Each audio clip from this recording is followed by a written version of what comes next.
வணக்கம் நண்பர்களே. போன வீடியோவில் நீங்கள் பார்த்துருப்பீங்க. ஒரு ஆண்டனா யூஸ் பண்ணி ஒரு டிஜிட்டல் எஃப்எம்லையும் ஒரு அனலாக் எஃப்எம்லையும் கனெக்ஷன் கொடுத்து அது எந்த அளவுக்கு எஃப்எம் சேனலில் தெளிவாக எடுத்து கொடுக்குது அப்படின்னு சொல்லி லைவாக உங்களுக்கு டெஸ்ட் பண்ணி காமிச்சேன். அந்த வீடியோ நீங்கள் பார்த்துருப்பீங்க. அதுக்கு காரணம் வெறும் டைபோல் ஆண்டனா மட்டும் கிடையாது. நான் டைபோல் ஆண்டனாவை இந்த மாதிரி ஒரு ஆண்டனா மாதிரியான ஒரு அமைப்பில் பக்காவாக செட் பண்ணி இதை நான் யூஸ் பண்ணேன். அதனால தான் அந்த சேனலுக்கு எல்லாமே தெளிவாக இருந்துச்சு. இந்த மாதிரி ஆண்டனாவை நான் எப்படி டிசைன் பண்ணேன், இது எப்படி நான் செட் பண்ணேன் அப்படிங்கிறத இந்த வீடியோவில் நான் உங்களுக்கு ஃபுல்லாக தெளிவாக காமிக்க போகிறேன். தயவுசெய்து வீடியோ ஸ்கிப் பண்ணாமல் பாருங்கள். ஃபஸ்ட்டு டைபோல் ஆண்டனா எடுத்துக்கோங்க. 0.5 ஸ்கொயர் mm 0.5 ஸ்கொயர் mm சொல்லி கடையில் கேட்டாலே தருவாங்க. பியூர் காப்பர் வயர் தான். வயரோட லென்த்து பார்த்தீங்கன்னா 3 மீட்டர்லேருந்து 5 மீட்டர் வரைக்கும் தான் இருக்குண்ணா. அடுத்து ஒரு கிளாம்ப் ஒன்று வாங்கிக்கோங்க. நம்ம ஸ்டெயின்லெஸ் ஸ்டீல் பைப்பு 3 அடி, அப்படி இல்லாட்டினா பிளாஸ்டிக்கில் ஹெவி டியூட்டி பைப்பு 1 அடியில் ஒரு PVC pipe heavy duty 2 inch அல்லது 3 இன்ச்சில் போல்டு அதுக்கு சேர்கிற மாதிரி ஒரு நட்டு ஒன்று வாங்கிக்கோங்க. டைபோல் ஆண்டனாவை ஃபிக்ஸ் பண்ணுறதுக்கு ஒரு கிளாம்ப்பு, இந்த கிளாம்ப் இல்லைன்னா நீங்களே அந்த மாதிரி கிளாம்ப் மாதிரி அமைப்பு மாதிரி ஒரு ரெடி பண்ணிக்கோங்க. டைபோல் ஆண்டனாவை ஃபிக்ஸ் பண்ணுறதுக்கு 1/2 இன்ச்சில் 2 ஸ்க்ரூவு, அப்புறம் 1 ஃபீடு பிவிசி பைப்பில் ஆண்டனாவை ஃபிக்ஸ் பண்ணுறதுக்கு ஒரு 2 ஹோல்ஸும், இந்த செட்டப்பை ஸ்ட்ரைட்டாக வர பைப்பில் ஃபிக்ஸ் பண்ணுறதுக்கு 2 ஹோல்ஸும் போட்டு வச்சுக்கோங்க.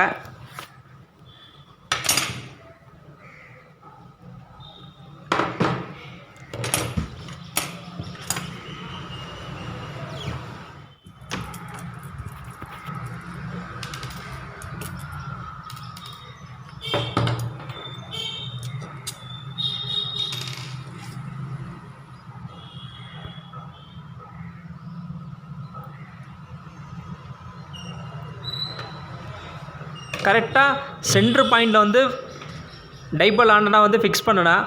அதுக்காக நான் ஒரு பேனாவோட மூடி எடுத்து அதில் உள்ள ஹோல்ஸுக்கு தகுந்த மாதிரி ஒரு ஹோல்ஸ் போட்டு நான் ரெடி பண்ணி வச்சுருக்கேன். நீங்களே அதை இந்த வீடியோவில் பார்க்கலாம்.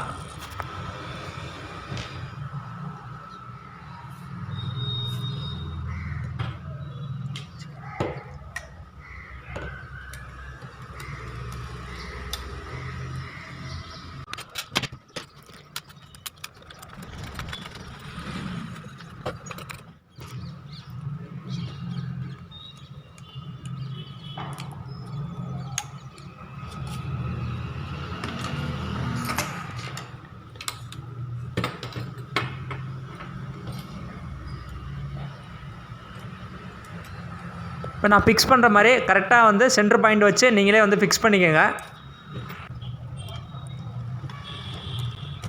ஸோ இந்த டைபோல் ஆண்டனாவா எங்கே சாஞ்ச மாதிரி இருக்கக்கூடாது. கரெக்டாக சென்டர் பாயிண்ட் பார்த்து கரெக்டாக டைட் பண்ணி வச்சுக்கோங்க.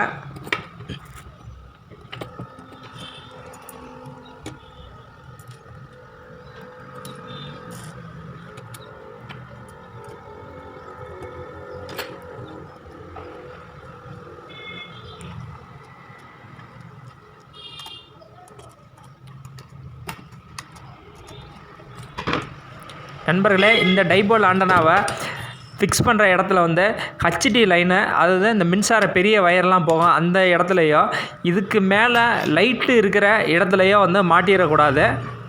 வயரை நல்லா லென்த்தை கட் பண்ணிங்க. அதுக்கு மேலே அதில் இருக்க ஸ்க்ரூவை கொடுத்து நல்லா டைட் பண்ணிடுங்க. எல்லாம் டைட் பண்ணி முடித்ததுக்கப்புறம் லாஸ்ட்டில் ஒரு இன்சுலேஷன் டேப் போட்டு நல்லா சுற்றிடுங்க. ஏன்னா ரஸ்ட்டு ஃபார்ம் ஆகிறதுக்கு வாய்ப்பு இருக்குது. வயரோட லென்த் 3 மீட்டர்லேருந்து 5 மீட்டர் வரைக்கும் தான் இருக்கணும். அதுக்கு மேலே போச்சுன்னா உங்களுக்கு சிக்னல் லாஸ் ஏற்படும். அதுக்காக தான் சொல்கிறேன், 3 to 5 மீட்டர் தான் இருக்கணும். ஆண்டனா செட்டப் மெயின் பைப்பில் கரெக்டாக மேலே டாப்பில் இருந்து 3 இன்ச்சு கீழே வரைக்கும் இறக்கி மாட்டுங்க. ஸோ அதுக்கு கீழே ரொம்ப டவுன் பண்ணிங்கன்னா உங்களுக்கு ஆண்டனா கிடைக்கக்கூடிய அந்த சிக்னல் தடைபடுறதுக்கு வாய்ப்பு இருக்குது. இந்த ஆண்டனாவை நான் ஏன் ஹரிசாண்டல் பொசிஷனில் வச்சுருக்கேன்னா, ஹரிசாண்டல் வெர்டிக்கலை விட ஹரிசாண்டல் பொசிஷனில் வைக்கும்போது ஒரு 3 dB சிக்னல் அதிகமாக கிடைக்கிறதுக்கான வாய்ப்புகள் இருக்குது. அதனால தான் நான் ஹரிசாண்டலை ஃபிக்ஸ் பண்ணியிருக்கேன். எல்லாம் முடிஞ்ச நண்பர்களே, இப்போ நம்ம ஒரு இடத்துல உங்களுக்கு சாம்பிள் காட்டுறதுக்காக ஃபிக்ஸ் பண்ணி காட்டுறேன். உங்களுக்கு எந்த சேனல் ரொம்ப நாய்ஸாக இருக்கோ, அந்த சேனல் எந்த சைட்லேருந்து ஒளிபரப்பாகுதோ அதை நோக்கி இந்த டைபோல் ஆண்டனா வைங்க. அப்போ தான் உங்களுக்கு நாய்ஸ் இல்லாமல் கேட்கும். இந்த டைபோல் ஆண்டனா ஃபிக்ஸ் பண்ணுற இடத்துல வந்து சுற்றி வந்து ஓப்பனாக தான் இருக்கணும், எந்த தடையும் வந்து இருக்கக்கூடாது. மரத்து பக்கத்துலேயோ பல ஷீட்டு, சோலார் பேனலு, வேறு வந்து மெட்டல் இருக்கிற இடத்துல வந்து இதை வந்து வைக்க வேணாம். நீங்கள் எல்லா ஒர்க்கும் முடிஞ்சதுக்கப்புறம் கரெக்டான ஆண்டனா பொசிஷனை செட் பண்ணதுக்கப்புறமா கரெக்டாக ஆண்டனா வந்து எந்த பக்கம் நகலாத மாதிரி கரெக்டாக வந்து நீங்கள் வந்து ஸ்க்ரூ போட்டு நல்லா வந்து டைட் பண்ணி வச்சுக்கோங்க நண்பர்களே. இந்த பைப்போட இன்ச்சுக்கு தகுந்த மாதிரி 2 பக்கமும் வந்து க்ளோஸர் போட்டுக்கோங்க.